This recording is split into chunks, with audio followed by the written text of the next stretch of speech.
Hi hello welcome to tasty Teja fill the taste of food with fun. ఎలా ఉన్నారు? బాగున్నారా? నేనైతే చాలా చాలా బాగున్నాను. హలో ఏందమ్మా ఇదేమన్నా నీ ఫుడ్ వీడియోనా? మన 6 జర్నీ ప్రమోషన్స్. అయ్యో కాదు, ఇంటర్వ్యూ అనగానే నా ఫుడ్ వీడియో అలవాటు అయిపోయి hi hello welcome to tasty Teja అని అర్థనా. బాగా అలవాటు పడ్డావులే ఫుడ్కి. ఇప్పుడు ఏంది? ప్రమోషన్స్ చేయి, నువ్వే యాంకర్. నేను యాంకర్ నేనమ్మా. కాదు కాదు, బేసిక్గా ఇది మన సినిమా ప్రమోషన్ కాబట్టి నేను వచ్చాను. ఓకే, ఫుడ్ లేకపోతే నాకు మాట రాదు. నువ్వు యాంకర్ని పిలిపి ఫుడ్ని పిలిపి చేసేద్దాం. అవ్వదమ్మా, ఏ నువ్వే యాంకర్, వచ్చి చెయ్యి. సరే, నేను యాంకరింగ్ చేస్తాను. మరి ఫుడ్ ఏది? అయినా నేను యాంకర్ని ఏంటమ్మా? అన్ని సినిమాలకు ప్రమోట్ చేస్తావు, మన సినిమాకి ప్రమోట్ చేయవా? అయ్యో ఆ మాట వద్దులే కానీ చేస్తాను. కాకపోతే అన్ని సినిమాలకు ముందు ఫుడ్ పెడతారు కాబట్టి చేస్తాను. మనం కూడా ఫుడ్ పెట్టే చేస్తా. ఫుడ్ తిని తిని ఎలా అయ్యావు చూడు. ఇప్పుడు దాని గురించి ఎందుకులే. ఇప్పుడు నన్నే యాంకర్ అంటావు అంతేనా? అంతే. ఒక్క నిమిషం, హీరో గారు మీరైనా చెప్పండి. ఎన్నో చేశారు కదా, ఇది ఒక్కటి చేయండి అయిపోయింది. డిఫరెంట్గా ప్రొడ్యూసర్ గారు మీరు ఏమనుకోకండి, అంత అందమైన అమ్మాయి చెప్తుంది, అందులోన మంచి హీరోయిన్ చేయాలంట. మీరు కాదు, నా డైరెక్టర్ బతికిస్తాడు నన్ను. డైరెక్టర్ గారు మీరైనా. తేజ గారు 6 జర్నీ మూవీ మీ జర్నీతోనే స్టార్ట్ అయింది. మాకు మీతోనే మా జర్నీ స్టార్ట్ అయింది. మీరే యాంకర్ చేయాలండి. చేయాలంటారా? ఫస్ట్ టైం అండి మూవీలో అవకాశం ఇచ్చారు, అండ్ నెక్స్ట్ టైం యాంకర్గా కూడా అవకాశం ఇస్తున్నారు మా డైరెక్టర్ గారు. థ్యాంక్ యూ సో మచ్ అండి. పాపా ఇక్కడ కూర్చుంటా అక్కడ కూర్చుంటా? మీరు రండి సార్, నేను నాకు అక్కడ తెలుసు, కూర్చుంటాను. నువ్వు ఎప్పుడు హీరో పక్కనే కూర్చుంటావు. నన్ను అక్కడ బొమ్మంటావు సరిపో. హాయ్ అండి, నేను మీ tasty Teja. First of all నాకు చాలా కొత్తగా ఉందండి, ఎందుకంటే ఇప్పుడు నా యూట్యూబ్ ఛానల్లో ఫుడ్ తినుకుంటూ వీడియోస్ చేసుకునేవాడిని. ఈరోజు నేను చేసిన మూవీ 6 జర్నీ మూవీ ప్రమోషన్తో నా క్యాస్ట్ అండ్ క్రూ అందరితో కలిసి ఇక్కడికి వచ్చి వీడియో చేయడం నాకు చాలా అంటే చాలా హ్యాపీగా ఉంది అండ్ టెన్షన్గా కూడా ఉంది. ఎందుకంటే ఇప్పుడు దాకా నేను ప్రమోట్ చేసిన మూవీస్ నేను యాక్ట్ చేయలేదండి, కానీ ఫస్ట్ టైం నేను యాక్ట్ చేసి నేను ప్రమోట్ చేస్తున్న మూవీ నాకు చాలా అంటే చాలా హ్యాపీగా ఉంది. అండ్ నేను ఇది బిగ్ బాస్కి వెళ్ళక ముందు చేసిన మూవీ అండి. అప్పుడు నన్ను నమ్మి నాకు ఇంత మంచి క్యారెక్టర్ దీంట్లో ఇచ్చినందుకు ప్రత్యేకంగా బషీర్ గారికి ప్రత్యేక కృతజ్ఞతలు తెలియజేసుకుంటున్నాను sir. Thank you so much. And నేను మా డైరెక్టర్ గారితోనే స్టార్ట్ చేస్తాను ఓపెనింగ్. అండ్ ఈరోజు ఇప్పుడు నాతో పాటు ఇక్కడ ఉంది మా డైరెక్టర్ బషీర్ అల్లూరి గారు, అండ్ మా ప్రొడ్యూసర్ రవిప్రకాష్ రెడ్డి గారు, అండ్ మా హీరోయిన్ పల్లవి రాథోడ్ గారు, అండ్ మా హీరో సమీర్ దత్తా గారు. అండ్ అందరికీ welcome and thank you so much. మరొకసారి మనందరం ఇక్కడ కలుసుకోవడానికి ఒక వేదికను ఏర్పాటు చేస్తున్నందుకు ప్రత్యేక కృతజ్ఞతలు మా ప్రొడ్యూసర్ గారికి. అండ్ ఫస్ట్ క్వశ్చన్ డైరెక్టర్ గారు, సార్ ఈ యొక్క క్యారెక్టర్కి టేస్టీ తేజ అని అంటే అప్పుడు దాకా జస్ట్ యూట్యూబ్లోనే ఉన్నాను, నన్ను సినిమాకి తీసుకోవాలి అని చెప్పి మీకు అసలు ఎందుకు అనిపించింది? ఫస్ట్ నాకు ఛాన్స్ ఇవ్వాలని ఎందుకు అనిపించింది చెప్పండి sir. Why only tasty Teja for this character? యాక్చువల్గా ఇందులో 6 జర్నీ మూవీలో అండి ఒక యూట్యూబ్ బ్లాగర్ క్యారెక్టర్ కావాలి, ఒక తిండి అంటే బాగా తినే వ్యక్తి ఇది కావాలి. అప్పుడు చూసినప్పుడు కొన్ని వీడియోలు చూస్తుంటే మా అసిస్టెంట్ ఒకటి వచ్చి, సార్ ఈయన బాగుంటారు చూడండి సార్ ఒకసారి అన్నారు. అన్న తర్వాత అరే బాగున్నారే, మన క్యారెక్టర్కి సరిపోతారు అన్నారు. దాని తర్వాత మళ్ళీ ఆ సినిమా జరుగుతున్నప్పుడు కూడా మీకు ఒక సాంగ్ కూడా పెట్టించాలనిపించింది. మళ్ళీ ఆ సాంగ్ కూడా పెట్టాం. సాంగ్ అల్టిమేట్గా వచ్చిందండి అసలు మీ మీద షూట్ చేసిన సాంగ్. ఈ సినిమాలో పాటలు చాలా బాగుంటాయండి. లిరిక్ రైటర్ రామారావు మాతమూరు చాలా బాగా రాసిచ్చారు. మొన్న కూడా రామదండు సాంగ్ రిలీజ్ అయింది, అది కూడా చాలా మిలియన్స్లోకి వెళ్ళిపోయింది వ్యూస్. ఖచ్చితంగా మీరు పాటలు ఆస్వాదిస్తారు, పాటలు తప్పకుండా చూడండి. సో పాడేరుది అయితే అసలు మర్చిపోలేని షూట్ సీరియస్లీ. అక్కడ నాకు బాగా గుర్తుంది ఏంటంటే అక్కడే ఆన్ ద స్పాట్లో వండి మనకు అప్పుడే అక్కడ పెడతాం. కానీ ఫుడ్ ప్రొడక్షన్ మీరు ఫస్ట్ అయినా కానీ క్రేజీగా చూసుకున్నారు, మంచి భోజనం పెట్టారు బేసికల్లీ. అక్కడ నాకు చాలా పెద్ద హ్యాపీ అనిపించింది సార్ సీరియస్లీ. ఎందుకంటే కొత్త సినిమాలు కొత్త ప్రొడక్షన్ అంటే ఓకే చేస్తారు, మూవీస్ చేద్దాం, బట్ అందరికీ మీరు కేరింగ్ తీసుకున్నారు. పాడేరు అడవిలో షూట్ అండి బేసిక్గా. అడవిలో అక్కడ కూడా చాలా జాగ్రత్తలు తీసుకొని అండ్ ఫుడ్ విషయంలో ఎటువంటి కాంప్రమైజ్ జరగలేదు సార్. దానికి చాలా హ్యాపీ అండ్ థ్యాంక్ యూ మరొకసారి. ఇక్కడ కూడా ఎక్కడ కొండ పైనకి రావాలి ఫుడ్ కూడా ప్రొడక్షన్. అది మన ఓన్ కార్స్ లో కాకుండా వాళ్ళ జీప్స్ వెళ్ళాల్సి వచ్చింది వాళ్ళ దాంట్లో. ఎందుకంటే మా కార్లు వెళ్ళేవి కాదండి దానికి బేసిక్గా. ఎందుకంటే మరి ఆ కొండలపైకి వెళ్ళాలంటే వాళ్ళకి ఓన్కి వాళ్ళ వెహికల్స్ ఉండేవి, అది తీసుకొచ్చి చేశారు. అండ్ మీ అందరికీ యాక్చువల్గా ఆడియన్స్ చెబుతున్నాను, ఇదిగోండి ఇక్కడ జీప్ కనబడుతుంది కదా, మా 6 జర్నీ మొత్తం ఈ జీబులోనే సాగింది. ఆ జీబు ప్రొడ్యూసర్ గారు ఆయన సొంత దాన్ని మోడిఫికేషన్ చేసి సినిమా కోసం దీన్ని తయారు చేయించారు. దానికి రియల్లీ సో గ్రేట్ సార్. మీ యొక్క ఓన్ వెహికల్ని మార్పించి దాని సినిమా కోసం ఈ రకంగా యూజ్ చేయడం అంటే మామూలు విషయం కాదు. అది మధ్యలో అన్ని ఇబ్బందులు పెట్టింది. ఆగిద్ది, దాన్ని మళ్ళీ మాడిఫికేషన్ నేనే సరే మెకానిక్ ప్రొడ్యూసర్. కానీ మీరు చెప్పింది బయట చెప్పలేదు సార్. సరే సొంతంగా రెడీ చేశారు ఆయన. ఆయనే చేసిందా? ఆయనే వైరింగ్ చేశాడు, ఆయనే లైటింగ్స్ పెట్టాడు. ఆయన మ్యూజిక్ సిస్టమ్ ఒకటి పెట్టేవాడు. ఎక్కడో సార్ మనం అటు తెలంగాణ సైడ్ రామగుండం సైడ్ రామగుండంలో షూట్ చేసాం. పాత మధ్యలో ఆగిపోయింది. ఈయన షార్ట్ లో ఉన్నాడు అక్కడ కూర్చొని పాత ఉన్నాడు. సార్ ఆగింది దిగండి సెట్ చేద్దామని చెప్పి అందరం దిగాము. ఈయనకి దిగి నువ్వు రెంచులు తీసుకున్నాడు, పైకి లేపాడు, టాప్ చూస్తున్నాడు. ఆయన ఏం చేస్తున్నాడు, ఆయన కూడా మెకానిక్ మొత్తం ఈయన తయారు చేసినాడు. ఆయన ప్రొడ్యూసరా, యాక్టరా, మెకానిక్ ఎక్కడ ఆగినా ఆయనే సెట్ చేసేవాడు. 15 నిమిషాల టైంలో ఆయనే సెట్ చేసి అందరికి మళ్ళీ సెట్ చేసేవాడు కారు. సార్ మీరు ఏం చదువుకున్నారు సార్? ఇంటర్ మెకానిక్ మరి ఎక్కడ నేర్చి? ఊళ్ళో వ్యవసాయం చేసేవాళ్ళు కదా, ఇక దాన్ని ఆ ట్రాక్టర్ బిగిచ్చేసి ఇది అలవాటైపోయింది మీకు. అన్ని మామూలుగా చేసేవాడిని, మొబైల్ ట్రైనింగ్ అన్నీ చేశాను. ఇది ఎట్లుందంటే సూర్య గారితో సినిమాలో ఉంటుంది, నేను మ్యాచ్ ఏంటి వాచ్ మెకానిక్ అని నాకు మామూలు విషయాలు అన్నట్టు. అది కూడా వస్తుంది వాచ్మెన్. అది చూసి ఆల్ ఇన్ వన్ అయ్యా బాబు నువ్వు. ఓకే, నెక్స్ట్ మన హీరోయిన్ గారితో మాట్లాడదాం. అమ్మ నువ్వే సిగ్గుపడింది ఏంటి? సరే ఓకే డన్ పల్లవి. ఇప్పుడు మీ సాంగ్ ఒకటి రిలీజ్ అయింది, సూపర్ డూపర్ హిట్ అయ్యింది. 1 మిలియన్ ప్లస్ మిలియన్స్లో వ్యూస్, రీల్స్ కూడా క్రేజీ వచ్చింది. యాక్చువల్గా ఇందాక మాట్లాడేటప్పుడు డైరెక్టర్ గారు అన్నారు పల్లవి మంచి సింగర్ అని. అయ్యో అస్సలు లేదు. ఓపెనింగ్ జస్ట్ ఒక 2 లైన్లు ఆ పాట. హరిహరన్ గారు పాడిన పాటమ్మా, జస్ట్ అంత పెద్ద సింగర్ హరిచరణ్ హరిహరన్ గారు పాడతారు. జస్ట్ ఫస్ట్ 2 లైన్లు మేల్ వాయిస్, ఫీమేల్ వాయిస్ కాదు. సార్ మీరు విన్నామని అంతే. అస్సలు సార్ అయిపోయి లోపల పడలే, ఇబ్బంది పడవాక. ఏం sir actor come dancer come మంచి ఆర్టిస్ట్ అండి, మంచి ఆర్టిస్ట్, మంచి సింగర్ కూడా. అదేంటే బాత్రూమ్ సింగర్ అలాంటి చెప్పకూడదు కానీ మంచి సింగర్. ఎగ్జాక్ట్లీ సార్, బాత్రూమ్ మంచి సింగర్. సింగర్. సార్ ఇది బాత్రూమ్ అనుకుని పాడు. వద్దు వద్దు ఇబ్బంది పడద్దులే కానీ. ఫస్ట్ ఆఫ్ ఆల్ బషీర్ గారు ఈ స్టోరీ చెప్పినప్పుడు మీరు ఆ 3 క్యారెక్టర్లలో మీకు ఈ క్యారెక్టర్ అని చెప్పారు. మీ క్యారెక్టర్ కాకుండా మిగిలిన 2 క్యారెక్టర్లు ఏ క్యారెక్టర్ బాగా ఇష్టం? ఆల్మోస్ట్ అన్ని బాగున్నాయి క్యారెక్టర్స్. మరి ఇదే ఎందుకు వేరే చెప్తాను అడగొచ్చుగా. అది అంటే సార్ పర్టికులర్ ఆ క్యారెక్టర్ కి నువ్వు సెట్ అవుతావని. రమ్య సాహితి 2 క్యారెక్టర్స్ ఉన్నాయి. ఆ 2 క్యారెక్టర్స్ లో నీకు ఏ క్యారెక్టర్ ఇష్టం? సాయితే అంటది రమ్య అసలు యాక్సెప్ట్ చేయాలి. ఆల్మోస్ట్ అందరు క్యారెక్టర్స్ బాగున్నాయి. రమ్య నచ్చింది కదా నీకు? 2-3 ఫ్రేమ్లో బాగుంటది. నాకు మీ క్యారెక్టర్ నచ్చింది. నా క్యారెక్టర్ మీ క్యారెక్టర్ నచ్చింది. అసలు తేజ గారు మీరు యాక్సిడెంట్ సీన్ లో చీప్ యాక్సిడెంట్ సీన్ అక్కడ పోయిన తర్వాత అయ్యో బాబాయ్ పూసలు కదిలిపోయాయి అని చెప్తారు చూసారా, అది ఎంత బాగా వచ్చిందంటే అసలు నవ్వు ఆపుకోలేకపోయాం మనం, అసలు అంత బాగా వచ్చింది. Thank you. ఎందుకు ఈ అమ్మాయి మాత్రం చెప్పట్లా, రమ్య సాయిది రెండిట్లో తేజ, టేస్టీ తేజ. నేను అమ్మాయిల క్యారెక్టర్ అడుగుతున్నానమ్మా. నేను అమ్మాయిలు అంటే మేము ముగ్గురం ఓకే, ముగ్గురు క్యారెక్టర్స్ బాగున్నాయి అంతేనంట. అంతే, అంతేగాని ఒకరు చెప్పవు. మీరు చెప్పాను కదా. సరే ఓకే నీకు ఛాన్స్ ఇవ్వడం లేదు అక్కడ. ఓకే ప్రొడ్యూసర్ గారు, producer come hero come mechanic come all come income welcome welcome welcome అంట last line. Okay done sir. Sir first of all మీది ఫస్ట్ ప్రొడక్షన్. యాక్చువల్గా బషీర్ గారు మీకు ఎలా పరిచయం, ఆయన ఈ స్టోరీ చెప్పగానే మీరు ఒప్పుకోవడానికి కారణం ఏంటి? నాకు తెలుసు, మా వాళ్ళకి తెలియాలని. మాది ఒకటే ఊరండి, గుంతకల్లు. అనంతపురం డిస్టిక్. డిస్ట్రిబ్యూషన్కి పెద్ద డిస్ట్రిబ్యూషన్ అది. గుంతకల్లు అనేది పెద్ద డిస్ట్రిబ్యూషన్. సినిమా అంటేనే గుంతకల్లు, గుంతకల్లు అంటే సినిమా అన్నట్టుంది. ప్రతి ఒక్క బాక్స్ కానీ ఏదైనా కానీ ఫస్ట్ నుంచి అక్కడి నుంచే వెళ్ళేది. ఇలాంటి పోస్టర్లు పెడతా అంటారు, అది చూస్తూనే పెరిగా. ఒక యాక్టర్ కావాలా, అది చూస్తాను, మనం ఎప్పుడు కావాలి ఇది అని. అట్లా ఆయన ముందే పరిచయం ఉంది. ఆయన మీ ఫాదర్ వాళ్ళ మా ఫాదర్ టీచర్, శిష్యుడు అండి వీళ్ళ నాన్నగారు. మీ నాన్నగారు పేరు సార్? బసిరెడ్డి. బసిరెడ్డి గారు. Okay done. సార్ దగ్గర సార్ చదువుకున్నారు, అలా మీకు పరిచయం. Okay done. వీళ్ళు ఏం జరిగిందంటే ఆయన సినీ ఫీల్డ్లో వచ్చినాడు. ఏదో ఒకరోజు సరదాగా మాట్లాడుతూ ఆయన ఈ స్టోరీ చెప్పాడు. ఈ స్టోరీ చెప్తే నాకు కూడా చాలా బాగా నచ్చింది. అప్పుడు ఒకే మాట అన్నాను, ఇంకా మా అమ్మ నాన్న కూడా చాలా ప్రోత్సహించినారు ఈ విషయంలో. నేను చాలా మెచ్చుకోవచ్చు. వాళ్ళ ప్రోత్సాహం లేనిది మనం ఇంతవరకు రాలేము కూడా. వాళ్ళ ఆశీర్వాదాలే మనకి ఈరోజు ఇంత దూరం వచ్చాను. చేయడము ఇంకా వెంటనే ఆయన చెప్పడము, స్టోరీ వినడము, అందరినీ చూసుకోవడము, పట్టా అయిపోయింది అంతే. మొత్తం స్టార్ట్ చేసి అవగొట్టేశారు సినిమా. సూపర్. సినిమా మాత్రం ఇప్పుడు రిలీజ్కి వచ్చింది. రిలీజ్ రెడీగా ఉంది. రేపు 25వ తారీఖు రిలీజ్. నేను వెయిట్ చేస్తున్నా 70mm మీద నన్ను చూసుకోవడానికి. తెర మీద నన్ను నేను తెర మీద చూసుకోవాలని ఆశ ఉంది. మీరు ఫస్ట్ ఈ పోస్టర్లు గుంతకల్లు అతికించారు కదా, మీరు ఎక్కడైతే చిన్నప్పుడు ఈ పోస్టర్లు చూసి నేను సినిమాల్లోకి వెళ్ళాలనుకున్నారు, ఇప్పుడు అక్కడే గుంతకల్లో మీ పోస్టర్ కూడా వచ్చింది. వస్తుంది. అది చూసినప్పుడు మీ వాళ్ళు ఏమన్నారు? ట్రైలర్ రిలీజ్ అయింది, సాంగ్స్ రిలీజ్ అయినాయి, అసలు ఎవరికి తెలియదు, షాక్ అవుతున్నారు. అవునా? చేసినారంటేనే షాక్ అవుతున్నారు. నువ్వేంట్రా సినిమా ఏంట్రా అంటున్నారు మీ వాళ్ళందరూ. అవును, ఇప్పటి వరకు కూడా షాక్ అవుతున్నారు.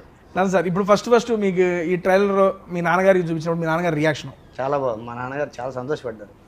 అబ్బా మొత్తం అనుకున్న సార్ ఇచ్చేవారు అని. అక్కగారు అందరూ చాలా సంతోషపడ్డారు. నా ఫ్రెండ్స్ కూడా అట్లనే చాలా సంతోషపడుతున్నారు. లేదు సార్, రేపు 25వ తారీఖు గుంతకల్లో అయితే బొమ్మ పడుతుంది. మొత్తం ఫ్యామిలీ మొత్తం తీసుకొని వెళ్తున్నారు వెళ్తాం రెడీగా. కుదిరితే మేము ఆ రోజు గుంతకల్లో జాయిన్ అవుతాం. రండి మీ ఉంటే. దాని సార్ బషీర్ గారు మొత్తం ఈ యొక్క 6 జర్నీలో బాగా ఛాలెంజింగ్ అనిపించిన సీన్ కానీ, ఛాలెంజింగ్ అనిపించిన షూట్ డే కానీ ఏదైనా అనిపించిందా మీకు? పాడేరులోనండి. పాడేరులో క్లైమాక్స్ చేస్తున్నాము. ఆ క్లైమాక్స్ అన్ని క్రేన్స్, ఆ కెమెరా, అంతమంది ఫైటర్స్, ఆ డ్రోను, ఆ కెమెరాలు, దాని మీద మొత్తం అంటే అంతమంది జనాల్ని మెయింటైన్ చేయడం ఒకటి. అది కాక మీరందరూ సపోర్ట్ చేస్తున్నారు, మీ అందరు సపోర్ట్ ఉంది నాకు. అక్కడ కొంచెం టెన్షన్ పడ్డానండి. వానబడిద్ది, ఎప్పుడు గుర్తుందా మీకు? మనం షూట్ చేసేటప్పుడు పిడుగుపడి ఒక చెట్టు కట్ అయిపోయింది. జస్ట్ మనం అలా జీప్ దాటాము, దాటిన వెంటనే మన జీప్ దాటిందే పిడుగుపడి కట్ అయిపోయింది మొత్తం. ఆ రోజు జీప్ మీద పడాల్సిన పిడుగు అది యాక్చువల్గా. అక్కడ టెన్షన్ పడ్డానండి. ఆ తర్వాత అంతా బాగుంది. ఆ రాముడే కాపాడాడు అందరినీ ఆ రోజు. నిజంగానే చెప్తున్నా, ఇది అందరికీ తెలిసిన విషయం. ఇది రాముడు వల్ల మనం బతికిపోయేవారు, లేదంటే ఎక్కడుండే వాళ్ళమో తెలియదు ఈరోజు. ఎనీవే, ఇంకోటి వచ్చేసి నేను మీకు స్పెషల్గా థ్యాంక్స్ చెప్పబోతున్నాను తేజ గారు. నేను సాంగ్ ఒకసారి చూపించారు, మీరే కంపోజ్ చేసుకుని మీరే మీ ఓన్ సాంగ్ అది యాక్చువల్గా. సార్ ఒకసారి చూడండి అని. అప్పుడు నాకు అనిపించింది, అరే ఒక సాంగ్ పెడితే బాగుంటుంది తేజ గారికి అని చెప్పేసి. కానీ అది విన్నప్పుడు కన్నా నేను వీడియో షూట్ చేసిన తర్వాత ఎడిట్ షూట్ లో చూసుకున్నప్పుడు అబ్బా ఇంత బాగా వచ్చింది ఆ సాంగ్ అని చూసి నేనే ఫీల్ అయిపోయాను. ఈయన నాకు రికమెండ్ చేసినాడు. దానికి థ్యాంక్స్ అండి అసలు. ఎందుకంటే ఆ అట్మాస్ఫియర్, మీ ఫుడ్ వీడియో, దీనికి ఆ హోటల్లో, దీనికి అదంతా చాలా వచ్చింది అసలు. ఇంతవరకు నేను చూడలేదండి సాంగ్. నేను చూశాను యాక్చువల్గా. ఇతను వచ్చి నా దగ్గర అన్నాడు, లేదు తేజకు ఒకటి వీడియో సాంగ్ పెడదాము, అది కూడా చాలా బాగుంది, తేజ ఇచ్చినాడు ఈ సాంగ్ అని చెప్పాడు. పెట్టేద్దాంలే అన్న వెంటనే. అంతేగా మరి, మీరు ఒప్పుకున్నందుకు థ్యాంక్స్. మీరు మళ్ళీ బిగ్ బాస్ లోకి వెళ్తున్నారు. అప్పుడు కరెక్ట్గా వెళ్ళే 2 రోజుల ముందు షూట్ చేసాం కదా ఇది. అప్పుడప్పుడే సెట్ చేయడం అంతా జస్ట్ అయిపోయింది. అంత స్పీడ్ గా మనం చేసినామని మనకే అనుమానం వస్తుంది. అప్పుడు మీరు బిగ్ బాస్ షూట్ దీంట్లో ఉన్నారు, ప్రోమో షూట్ లో ఉన్నారు. అయినా వచ్చినాడు. ఈ సాంగ్ మనకి మన జబర్దస్త్ రాము అని ఉన్నారు కదా, ఆయన కొరియోగ్రాఫర్. బేసిక్ గా ఇది ఆ సాంగ్ ఇచ్చింది ఎవరంటే వన్ ఆఫ్ ద సబ్స్క్రైబర్ ఎంసీకే. ఆయనే ర్యాప్ చేశాడు, ఆయనే పాడాడు, ఆయనే కంపోజ్ చేశాడు. అన్న ఇది చేసి బ్రదరు నా మీద అభిమానంతో ఒక సాంగ్ ఇచ్చి నాకు ఇచ్చాడు. సరే నేను ఎప్పుడైనా చేసుకుందాంలే అనుకున్నా. ఇలా షూట్ అప్పుడు లంచ్ బ్రేక్లో సార్కి వినిపించా, అరే బాగుంది ఇది పెడదామని చెప్పి సార్ అంటాం, డిఓపి గారు కూడా ఓకే అంటాం, దాని ప్రొడ్యూసర్ గారి దగ్గరికి తీసుకెళ్తాం. అలా అయితే ఒక మంచి సాంగ్ నాకు ఒక మెమరీగా ఒక సాంగ్ అయితే దొరికింది అన్న. బేసిక్గా మన ప్రివ్యూ చూశారు మీరు ఫస్ట్ టైము. సార్ గారు స్టోరీ చెప్పినప్పుడు, నెక్స్ట్ లైవ్లో ప్రివ్యూ చూసుకున్నప్పుడు, అప్పటికి ఇప్పటికి మీ ఫీలింగ్, ఫస్ట్ టైం స్టోరీ చెప్పినప్పుడు ఏదైతే వైబ్ ఉందో, ప్రివ్యూ చూసుకున్నప్పుడు మీ ఫీలింగ్ ఏంటి? సార్ చెప్పినప్పుడు మనకు వచ్చిన వైబ్ని పక్కన పెడితే, అంత సినిమా అంతా అయిపోయిన తర్వాత నాకు అవుట్పుట్ మీద ఎలా వస్తుందని చిన్న టెన్షన్ ఉండేది. అంటే అందరూ సినిమా చేసినప్పుడు మన సినిమాని అద్భుతం అనుకుంటాం, అనుకోవాల్సిందే కంపల్సరీ. సో అలాంటి టైంలో అవుట్పుట్లో కొంచెం నాకు ఏమైనా అయితే ఏంటి, ఇదే మనకు లైఫ్ కదా సినిమా, ఈ సినిమాతో చిన్న బ్రేక్ రావాలి మనకి అన్న ఒక ఆప్షన్తో నేను చేసిన సినిమా. స్టోరీకి ఉన్న గ్రిప్ అలాంటిది. ఒకసారి ప్రివ్యూ థియేటర్కి వెళ్ళి ప్రివ్యూ చూసినప్పుడు నాకు 200 times సార్ చెప్పిన స్టోరీ కన్నా ప్రివ్యూలో మెయిన్గా క్లైమాక్స్ అయితే ఇంకా ఎక్స్ట్రాడినరీగా వచ్చింది. సార్ చెప్పిన ఇందాక రాముడే మనల్ని కాపాడినట్టు, ఆ క్లైమాక్స్లో కూడా మనకి రాముడి మీద ఉంటుంది. మన రీసెంట్ కూడా సాంగ్ రిలీజ్ చేసిన రాముడి సాంగ్ మన హనుమాన్ జయంతి అప్పుడే కదా, అది కూడా శ్రీరామ్ ముందు అది వినడానికి చాలా బాగుంటుంది సాంగ్ కూడా. సో ఒక యూనిక్ ప్యాటర్న్ మీద ఉంటుంది సాంగ్. సినిమా చూసిన తర్వాత కూడా నిన్ను ఆ ఫ్యామిలీతో చూడడానికి వాళ్ళు కూడా ఎక్స్పెక్ట్ చేయలేదు. అంటే నా other films compare to other films, ఈ ఫిల్మ్లో నా బెటర్మెంట్ కానీ, నా క్యారెక్టర్ కానీ, ఇంప్రూవైజేషన్స్ కానీ చాలా అవుట్పుట్ చాలా బాగా వచ్చింది. మెయిన్గా మనకి ఈ సినిమాలో మీ సపోర్ట్తో పాటు ఇప్పుడు కొంతమంది రాలేదు ఆర్టిస్టులు, ఇంకా విలన్ అభిరామ్ కానీ, రమ్య, సాహితి, మన సంజయ్ అని దీనిలో క్యారెక్టర్, డాక్టర్ క్యారెక్టర్, వీళ్ళందరూ ఒక్కొక్క క్యారెక్టర్ ఒక్కొక్కరికి ఇంపార్టెన్స్ అది. ఇప్పుడు నేనే లీడ్ అని కాదు, కానీ ఇక్కడున్న 6 మెంబర్స్ 6 ఆర్టిస్టుల్లో సార్ నుంచి ప్రొడ్యూసర్ నుంచి అందరికీ ఒక యూనిట్ క్యారెక్టర్. అందులో మన విలన్ కూడా చాలా సపోర్ట్ చేశాడు. అంటే నాకు కాంపిటీషన్గా ఉంటాడు విలన్. ఏదో నార్మల్ ఒక విలన్ తెచ్చి పెట్టేయడము చేసేయడం ఆయన కొట్టేయడం కాకుండా కాంపిటీషన్ ఉంటుంది మా ఇద్దరి మధ్యలో. చూస్తే ఎవరు గెలుస్తారా అన్నట్టు చాలా బాగా చేశాడు. అంత బాగా వచ్చింది అది. అవుట్పుట్ అయితే మా ప్రివ్యూ మేము చూసిన తర్వాత మైండ్ అయితే మా ఫ్యామిలీ అయితే ఫుల్ హ్యాపీ, చాలా హ్యాపీ వాళ్ళు. సూపర్. ఈ సినిమాతో మనకి రికగ్నైజేషన్ వస్తుంది. చిన్న పిల్లలతో సహా పెద్దల వరకు చూడొచ్చు సినిమా, అలా ఉంటుంది. లాస్ట్కి లేచిన తర్వాత జై శ్రీరామ్ అంటే ప్రతి ఒక్కరు ప్రివ్యూ థియేటర్లో జై శ్రీరామ్ అని కంపల్సరీ అంటారు. సూపర్ క్రేజీ అండి. పల్లవి గారు మీరు చూశారు ప్రివ్యూ, మీ ఫీలింగ్ ఏంటి? మీరు అంతకుముందు చేశారు, చాలా సినిమాలు చేశారు, అండ్ ఈ సినిమా చేసిన తర్వాత ఐ మీన్ రివ్యూ చూసుకున్న తర్వాత మీ ఫీలింగ్? బాగా అనిపించింది. నేను ఇంతకుముందు చేసిన మూవీస్ కంటే ఇది నాకు కొంచెం బెటర్ అనిపించింది. So happy. Better movie better అనిపించిందా, మీ యాక్టింగ్ బెటర్? మూవీ బెటర్ అనిపించింది. ఆల్మోస్ట్ యాక్టర్స్ అందరూ పర్ఫార్మెన్స్ బెటర్ అనిపించింది. మీదండి బాబు, నేను నాది కూడా బెటర్. నీది కూడా బెటర్ అనిపించిందా? Okay done. ఇంకా కొంచెం ఇంప్రూవ్ అనిపించింది యాక్టింగ్ లో. అది ఆయన రాబట్టుకున్నాడు, పిన్నాడు ఒక్కొక్కరి దగ్గర నుంచి బేసిక్గా. సార్ మీరు sir first time acting, first time మిమ్మల్ని మీరు స్క్రీన్ మీద చూసుకున్నారు, మీ ఫీలింగ్ ఏంటి? ఐ మీన్ సినిమా ఓవరాల్గా ఎట్లుంది ఏంటి అనేది మన తర్వాత మాట్లాడదాం. మిమ్మల్ని మీరు ఫస్ట్ టైం స్క్రీన్ మీద చూసుకున్నప్పుడు మీ ఫీలింగ్? నేను ఎలా చేసినాను అనేది మీరు చెప్పాలి, నాకైతే తెలియదు. మేము అప్పుడే చెప్పేసాం మీరు ఎలా చేస్తారు. యాక్చువల్గా నేను ఫస్ట్ టైం చేయడం, నేను ఇంత చేసినా నాకే తెలియదు అసలుకి నాకు ఎక్కడ ఏది వర్క్షాప్ కూడా చేయలేదు నేను. డైరెక్ట్ ఉండాల్సింది ముందే, మనం డైరెక్ట్ తెచ్చాడు, డ్రెస్ వేసి నిలబెట్టేసి అసలు ఫస్ట్ పాడేరు, ఫస్ట్ జీబు కట్టేసి షార్ట్ పెట్టి సీన్లు, అప్పుడు ఆ మూమెంట్లో మీ ఫీలింగ్ ఏంటి సార్? అయిపోయింది కానీ ఇప్పుడు మూవీ అంతా మామూలు మాట్లాడుకుందాం. తాడు ఇట్ట కట్టేసి నుంచోబెట్టారండి, ఈ పక్కన రమ్యాన్ని నుంచోబెట్టాడు, మీకు డైలాగులు రావట్లే, అమ్మాయిని చూస్తా నుంచున్నారు. అప్పుడు ఆ మూమెంట్లో మీ ఫీలింగ్ ఏంటి? నా ఫీలింగ్ అంతా ఏం లేదు, రమ్య బాగానే ఉందిరా అని కాదు. ఇంతమంది ముగ్గురు అమ్మాయిలు, అందులో తేజ గారు ఉన్నారు. ముగ్గురు అమ్మాయిలు నన్ను ఎందుకు యాడ్ చేస్తున్నారు సార్? ఎందుకే సార్ చెప్పండి. మీరే కదా నాకు ఏది ఉన్నా కానీ వెనకాల వచ్చి అది అలాగా ఇలా చేసేద్దాం అని చెప్పేవాడు. నాకు అంత సపోర్ట్ ఇచ్చారు, పక్క నుండి సపోర్ట్ ఇచ్చారు సార్. అంటే మీరు చాలా హ్యాపీగా అనిపించింది. అంటే నాకు ప్రొడ్యూసర్గా అని కాదు కానీ ఒక కుటుంబ సభ్యులుగా అందరూ హ్యాపీగా, అసలు ఒక జర్నీ అంతే, ఒక కుటుంబ సభ్యులుగా జర్నీ జరిగిపోయింది అంతే. సార్ ఇప్పుడు డైరెక్టర్ గారిని ఒక క్వశ్చన్ అడుగుదాం. 6 ఉన్నారు దీంట్లో, దాంతోపాటు డాక్టర్ క్యారెక్టర్ మన సంజయ్ గారు. ఈ 7గురిలో వీళ్ళతో అబ్బా వీళ్ళకి చెప్పి చేయించుకోవడం ఇబ్బందిగా ఉందరా అనిపించింది క్యారెక్టర్ అనిపించిన ఆర్టిస్ట్ ఎవరు సార్? డైరెక్టర్ గారు చెప్పాలి. మీరు ఎవరు లేరు, అందరూ సహకరించారు, అందరూ సపోర్ట్ చేశారు, అందరూ సూపర్ అనుకుంటా. నాదైనా కానీ పర్లా, ఎవరైనా ఒకళ్ళు పర్టికులర్ సీన్, ప్రతిదీ కాదు, ఏదైనా సీన్ ఇది అబ్బా ఇది చెప్పినా అవ్వట్లేదురా వెళ్తాం అని అనిపించింది ఏమన్నా? ఇందులో అంటే మీ 6గురిలో కాదండి, ఒక జూనియర్ వచ్చారు, ఒక సిబిఐ ఆఫీసర్ అనమాట. యాక్చువల్గా ఆయన వచ్చి అంటే యాక్షన్ చెప్పినప్పుడు ఆయన కామెడీ చేస్తున్నారు. అందులో సిబిఐ ఆఫీసర్ ఎందుకన్నా తెచ్చామబ్బా ఈయనకి అన్నట్టు అనిపించింది అనమాట మాకు. ఇది ఆయనకి లేడు కాబట్టి ఆయన చెప్పేసి సరే ఉన్న 4గురిలో చెప్పండి సార్, ఇప్పుడు ఇంకా ఈజీ చేస్తే ఏం పర్లా. లేదండి, అందరూ బాగా చేశారు, అదేం చెప్పలేను నేను. అందరూ 6 మందిలో సార్ని బాగా ఇబ్బంది పెట్టిందంటే, ఇబ్బంది యాక్టింగ్ పరంగా కాదు కానీ కొన్ని దగ్గరలో సార్ టెంపర్ లేపిందంటే మన సంజయ్. ఒక చాలా ఇంటెన్స్ మనం వెళ్ళిపోవాలి, ఆ రోజు టైం లేదు మనకి, కూర్చొని వెళ్తున్నాము, సంజయ్ కూర్చొని టచ్అప్ చేయించుకుంటా కూర్చున్నాడు.